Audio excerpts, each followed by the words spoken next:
If you are new to Farming Simulator 25, and more specifically, if you are new to Farming Simulator in general and have absolutely no idea what it is that you have to do, this is going to be the video for you.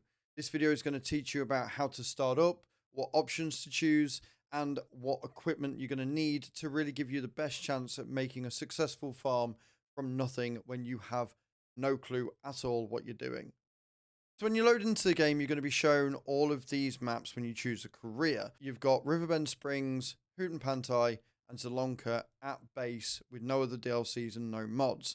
These are all really great starting maps, and honestly, if I were you and you're looking for a brand new farmer playthrough, Riverbend Springs or Zelonka is going to be for you. Houghton Pantai is okay, but it is a little bit more advanced and it's got different and interesting crops. However, with the guided tour, it will teach you about rice. So again, all map options are there for you, but rice is a bit more of an advanced crop. Once you've chosen the map you want to go for, you've got a number of preset options here. You've got new farmer, farm manager, and start from scratch. Now, as it might imply, starting from scratch is obviously the hardest ones with a set of presets here, and new farmer is probably going to be the one you want to do. With FS25, Giants have gone a stage further and allow you to choose your starting money. So if you are brand new, you're going to make mistakes. And you're going to need money to rectify those mistakes. So if I was you, I would go all the way up to 1 million with new farmer just to give you the best chance. You're going to want to avoid loans because you're going to be spending money each month on repaying those. And the only way that you can repay them properly is to go in and manually pay them. So you want to leave loans alone for now. Your economic difficulty just shows you difference in price of each item that you're trying to sell. So if you got it on easy, you're going to get best price and it's going to sell for a lot more. If you go up to hard, it's going to sell for a lot less, meaning that it's going to be a lot harder for you to make money. As you're starting, you want to go for economic difficulty easy. Start farm and guided intro tour. If you are brand new to farm sim, you're definitely going to want this. It gives you the basics of how to use things. And the start farm is going to give you some land and some fields to start with, so you don't have to worry about what to buy and where.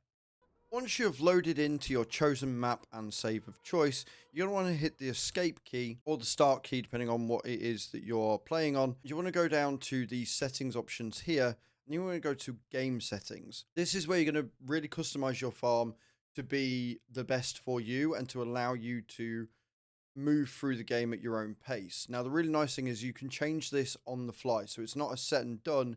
You can change each thing as you grow and as your farming journey continues. All of your basics here, you've got your name, so you can change the save name. You've got your autosave interval. You've got your time scale. This is how fast time passes through. Your economic difficulty. So again, you can change that even after you've set it. You've got traffic on or off. You're probably going to want to switch this off, honestly, when you're starting out, just because maneuvering big machines, especially when it's rear wheel steering, is going to take some getting used to, and cars are going to get in your way and you're going to get frustrated. Then you've got your seasons. So seasonal growth on or off. I would say put it on even as a new farmer because it's going to allow you to learn how things go and the growth period between each of them. Then you've got your days per month. You can set this to however many you want. Generally, the faster time scale, I add more days because it splits it up. So it generally balances out around the same. Fixed visual month, again, you're going to want that off just because it's going to make life easier for you. Snow on or off, I would probably keep it on just to give you more realism. But it is important to note that when snow comes, the roads do get slippy and you're probably going to have, again, a hard time from maneuvering the big machinery. Crops and growth. This is the important one. This is what is going to really allow you to screw up or have an easier time of it. Crop destruction is on by default. You're going to want to turn that off. What crop destruction means is once your growth gets to a certain point, if you roll over it with a machine, you're going to destroy that crop. So turn it off. Even the most seasoned players generally will have crop destruction off unless they're going for full simulation, just because it's a pain in the backside to get things done if you're constantly destroying your crops, especially, again, if you're moving big machinery around small areas. Periodic plowing required. If you don't like plowing or if you're not a huge fan of plowing, you're probably going to want to switch this off. It's a nice option to have on or off, but generally, if you're a new farmer, turn it off and then turn it back on once you've got used to how everything works and the basics of cultivating, planting, and then harvesting. Field stones, again, they don't really do anything. They don't cause damage, but you can Now in 25, utilize those stones. We're collecting them and turning them into cement. So you might want to keep those on, but again, to start with, turning it off until you get used to it, and then gradually increasing the difficulty in the immersion. Lime required. Again, lime is a bit of a nightmare because of how much it uses. So it's going to be quite a costly resource for you to use, especially if you have a lot of fields in the end. So again, turn that off until you are ready to turn it on and take your farming to the next level. Finally, you've got weeds. Again, this is a really annoying mechanic, and there are a couple of bugs because one of the pieces of equipment I was going to advise you guys get doesn't seem to be working properly. And so as a result, you're probably going to want to turn weeds off because you're going to need more equipment, which is going to cost you more money to get rid of them. But there are a couple of tips that I can give you in this video. So if you do decide to have weeds on, you can get rid of them quickly and easily without too much hassle. Disaster destruction. This is something that's new to Farm Sim 25. And this is things like tornadoes, floods, hailstones, which are going to destroy your crops. If you're a new player, you're probably not going to want this on. Although what I will say is that they do appear to be quite rare and don't happen every single time. So if you want to run the risk, that risk is there to be taken. Vehicle control. This is things like dirt, which is just a cosmetic, although you will have dirt going onto the ground and stuff as you go away. So having someone there is never a bad thing. Automatic engine start. This is just a nice quality of life feature where if you switch between vehicles, your engine will immediately turn on. If you turn that off, you will need to press the engine start button in order to turn your tractor. And what that means also is that if you get out of your tractor will continue running, which means you will waste fuel. With automatic engine start on, the second you get out of the tractor, the engine switches off, and therefore you don't have that. So you're probably going to want engine start on just to save yourself some fuel if you're forgetful. Stop and go braking. This just allows you to stop and then go into reverse. If you have it off, that means you're going to have to let go of the brake pedal and then put it back on the brake pedal to go into reverse. So it's just an extra stage. Or if you've got a shifter, you'll have to manually put it into reverse. Trailer fill limit. This is something that takes a bit of getting used to when you've got it switched on. And again, is for more immersive gameplay. If you have this switched on, then what that means is that your trailer fill limit is not going to be what the total capacity is. It's going to go off the weight limit of the trailer.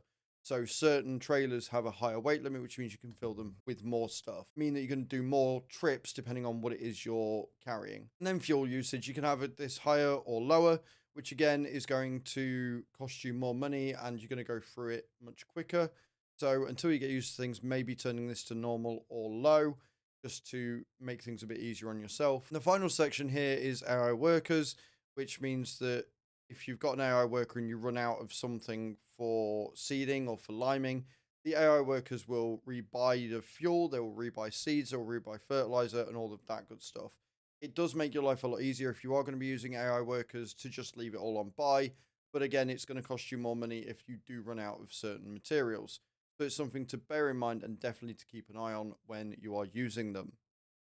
Now, this is more of the fun stuff. So if you start with the starting farm, it will give you some starting equipment. However, that equipment isn't always the best, and there are often better pieces of equipment, especially when more mods and more DLCs come to the game, that you're probably not going to want to use the starting equipment because it's going to take you more time to get things done. So what I'm going to do is I'm going to go through some tips and some of my personal favorite pieces of equipment that is going to allow you to get things done quickly and cheaply, especially if you sell that starting equipment and get this instead. One of the first tips I'm going to tell you is to go to the discount store. It's this little menu with the percentage sign. What you can get in here is randomized, but as you can see, you can get it for 50%, 60%, sometimes 40, sometimes 70% off.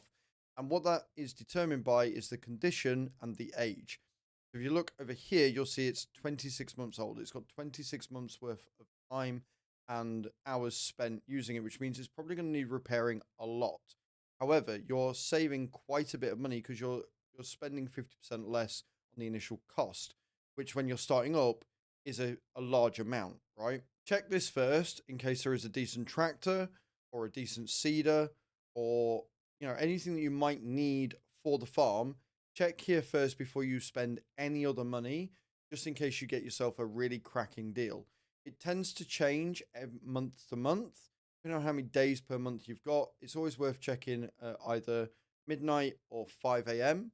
and then at around 6 p.m. or just once a day whenever you refresh and sleep through a get to the next month.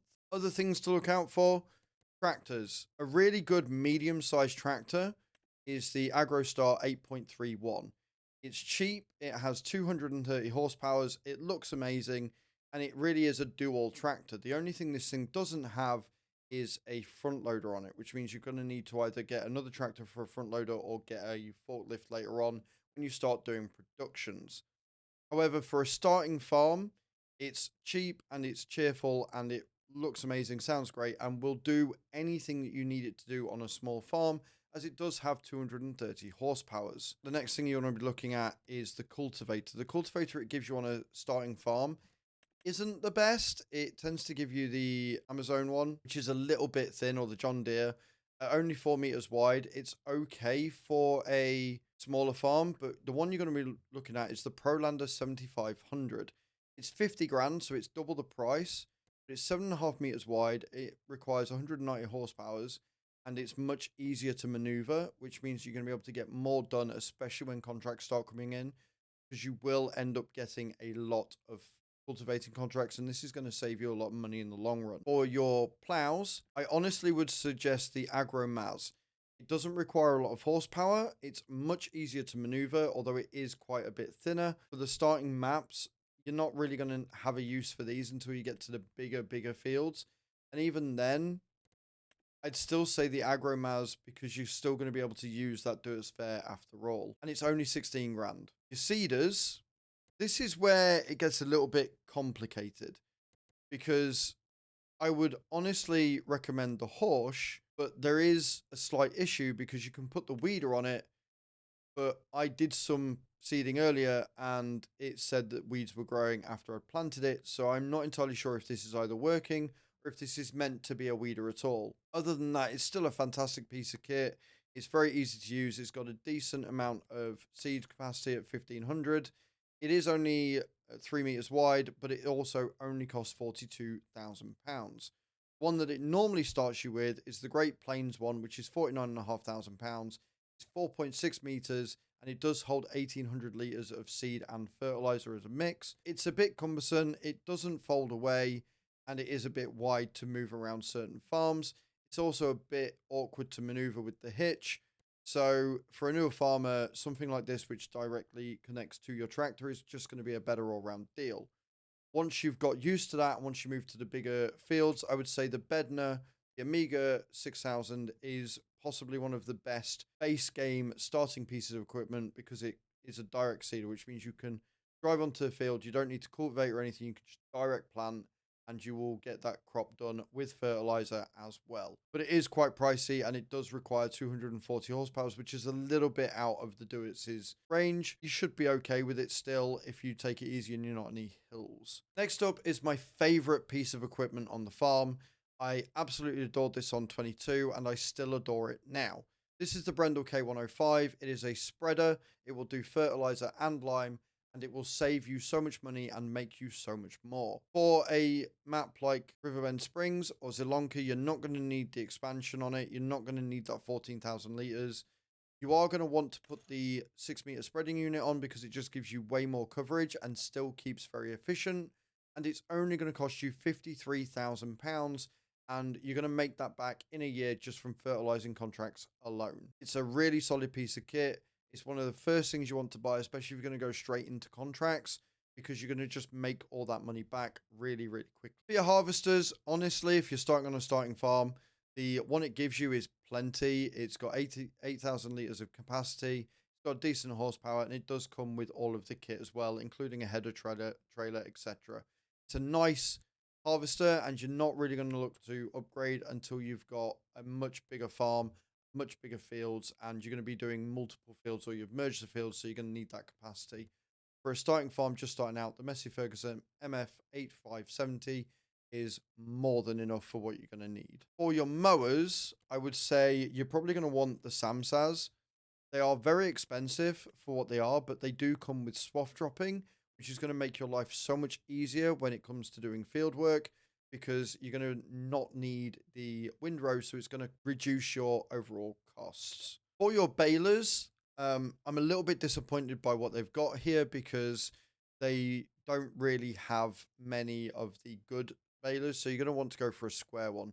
The SB1290ID is just the best out of all this. It does the 180 to 240 just like the rest of them, but it costs anywhere between 10 and like 20,000, 40,000 pound less. So if you're looking to get into grass work, the SB1290 is your go-to. And that really is about it. Like anything else on here is, you go through, you see what's cheap, you see what you need.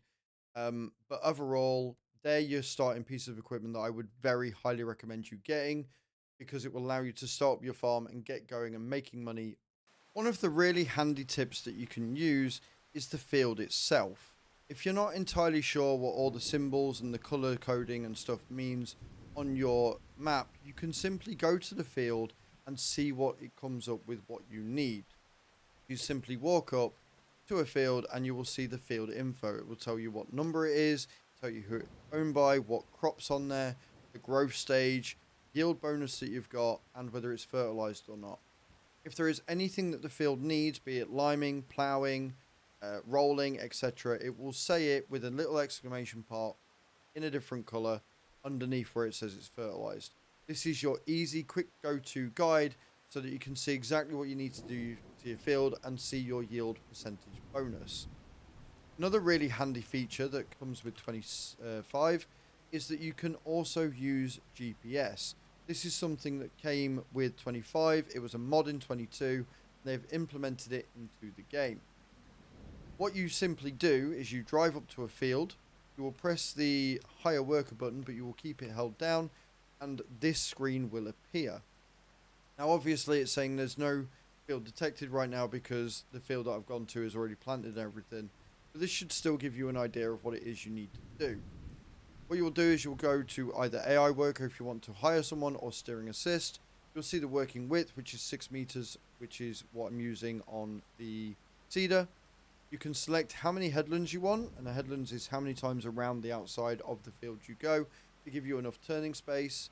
You can choose the working direction from different angles, and that will recalculate on the field automatically by the fly, show you what sort of angle you're going in and what direction. And then if you're using something like a mower with an offset, you can choose that offset as well. Then you can choose it to show lines on or off. Then you hit OK. What that will do is when you drive up to a field, once that's switched on, you'll see these lines. You can then press the activate line button, which is your same button that you use for workers. Once you've hired it, you can then just drive along and it will steer for you. If you've obviously got your machine on and it is unfolded, it will then do what you need it to do at the same time. This is a great time-saving mechanic, and it will also allow your fields to look absolutely superb no matter what it is that you're doing. It's a great tool. It's something that should have been added to Farm Sim at base long ago, but we've got it now and it works really well, especially with the AI as well. One thing I will say is that scanning of the fields is still a bit iffy at the moment of recording this, and sometimes if for whatever reason the field doesn't scan properly, try to use your AI, they will get a bit confused. Simply press and hold the AI button again and rescan the field to get those lines back, to get your AI back on track. And there you have it. That is my breakdown and beginner guide for you for FS25. Let me know if any of these tips you found especially useful. If you have any disagreements or any thoughts of your own on what equipment you think should be more of your starting style, please do let me know in those comments down below. Thank you very much for watching. We'll see you all in the next video. Ciao, ciao.